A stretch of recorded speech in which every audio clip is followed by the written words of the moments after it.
NCRT Biology 11th class first chapter The Living World. How wonderful is the living world! The wide range of living types is amazing. The extraordinary habitats in which we find living organisms, be it cold mountains, deciduous forests, oceans, freshwater lakes, desert, or hot springs, leave us speechless. The beauty of galloping horse, of the migrating birds, the valley of flowers, or the attacking shark evoke awe and a deep sense of wonder. The ecological conflict and cooperation among the members of a population and among populations of a community, or even the molecular traffic inside a cell, make us deeply reflect on what indeed is life.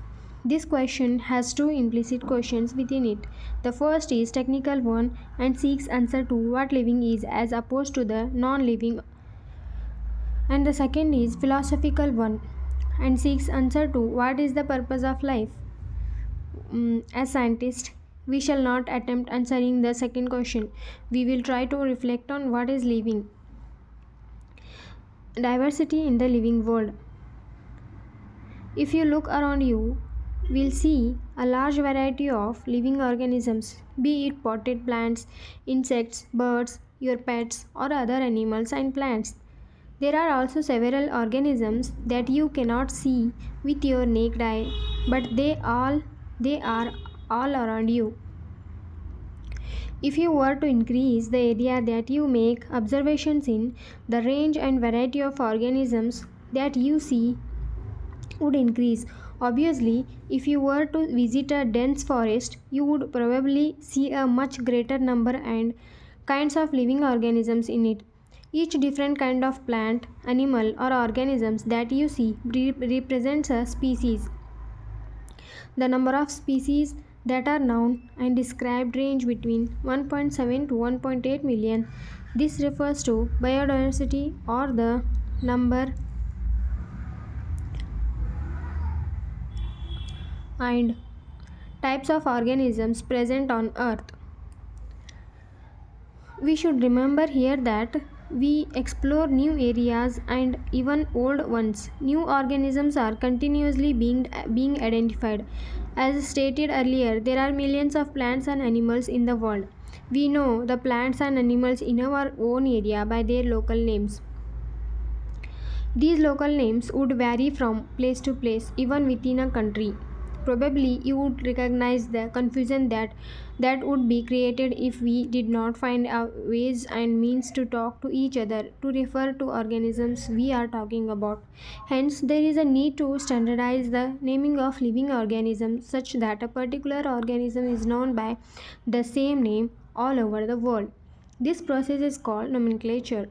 Obviously, nomenclature or naming is only possible when organism is described correctly and we know to what organism the name is attached to.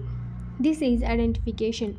In order to facilitate the study, number of scientists have established procedures to assign a scientific name to each known organism.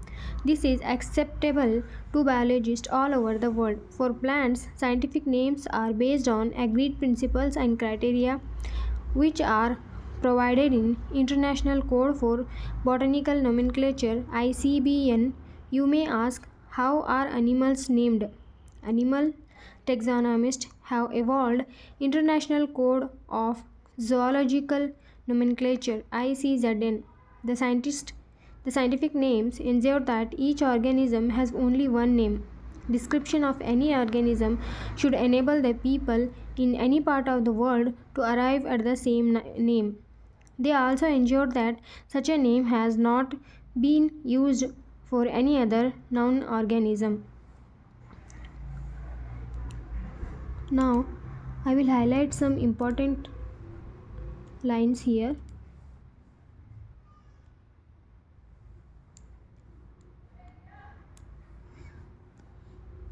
The number of species that are known and described range between 1.7 to 1.8 million. And next,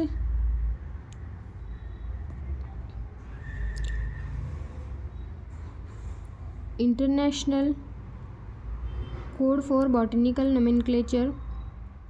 For plants, scientific names are based on agreed principles and criteria which are provided in International Code for Botanical Nomenclature. For animals, International Code for Zoological Nomenclature ICZN.